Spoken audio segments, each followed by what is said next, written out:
Hello, I am here.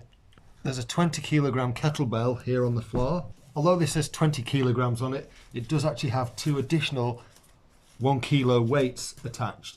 So this is actually 22 kilos.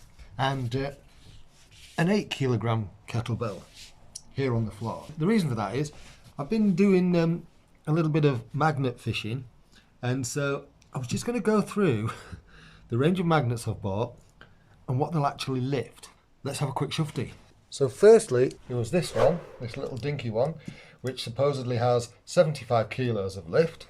Then this one, slightly bigger, which has around 150 kilos of lift. And now I've just recently bought this beast, which allegedly has 500 kilos of lift. Now, bearing in mind when they say a car will do 50 miles to the gallon, and it will, downhill with a backwind, that kind of stuff. So these are a little bit like that. The way they measure lift is a little bit like that. It's under perfect conditions with a perfectly flat lifting surface that it's lifting from, that kind of thing. And also the perfect combination of metals that these are attracted to. These are a kind of an alloy, so these are not pure steel or pure iron. They're a bit of a mix.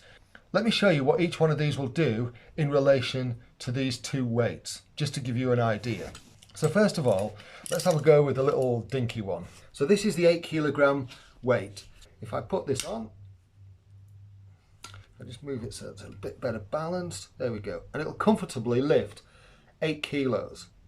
So if you were magnet fishing and you had something that was 8 kilos and it had a good lock on, it would lift that, and it would probably pull it out depending on what it got caught on as you're dragging it along. It takes some getting off. Right, let's try it on the 22.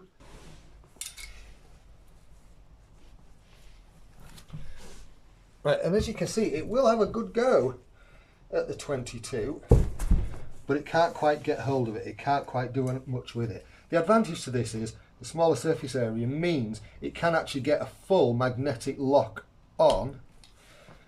However, it won't actually, there's not enough for it to actually lift it. I mean, it'll have a, as you can see, it's having a good go. So that's kind of like the lifting power of that. Then we've got the 150 kilogram one. Now, as you might expect, it'll easily lift that. It'll easily lift the 8. You'd hope it would lift 22.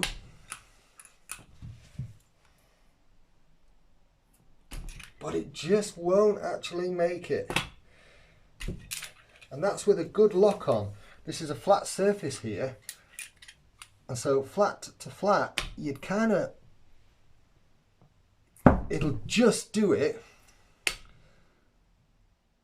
But only just, got a good lock on there and then it's gone. Right, so it'll only just do it. So if you were trying to pull a 22 kilo weight through water, that one would struggle. Right, now let's try this one, the one that's 500 kilos. No problem with that. The hardest part is getting these things off. Right, now what about the 22? Do you reckon it'll do it? Not a problem. Look at that. And I mean, that's got a good, hell of a solid lock on that. So when I go magnet fishing with this should drag some heavy weight through the water. This weighs as much as 11 2-litre bottles of your favourite fizzy pop. So think about that, that's 11 of those. Or 22 bags of sugar. That's how much that weighs. It's pretty much a sack of spuds. That's what that weighs. Roughly a sack of spuds. So that's got some power. So I'm looking forward to giving that a go.